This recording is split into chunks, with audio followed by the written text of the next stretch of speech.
Street light વિભાગ દ્વારા 250 મેગાવોટનો centrally located solar plant Gujarat રાજ્ય સરકારના ડિપાર્ટમેન્ટ દ્વારા જીયુડીસીએલ ડિપાર્ટમેન્ટ દ્વારા ઊભો કરવામાં આવનાર છે, જેમાં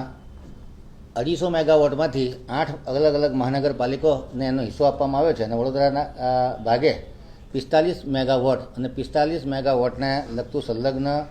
ઇન્વેસ્ટમેન્ટ કે જેમાં 130 કરોડ રૂપિયા, ટોટલ કોસ્ટ 261 કરોડ છે, એમાંથી 130 કરોડ રાજ્ય સરકાર આપશે અને 130.5 કરોડ વડોદરા શહેરે ચૂકવવાના રહેશે, જેમાંથી 43.1 કરોડની ઇન્વેસ્ટમેન્ટ કરવાનું છે અને 87.4 કરોડનું 3 થી 4 વર્ષની લોન લેવામાં આવશે અને આનો O&M 45 લાખ રૂપિયા પર વર્ષે આવશે. આનો જે પ્રોફિટ છે 45 મેગાવોટનો કે જે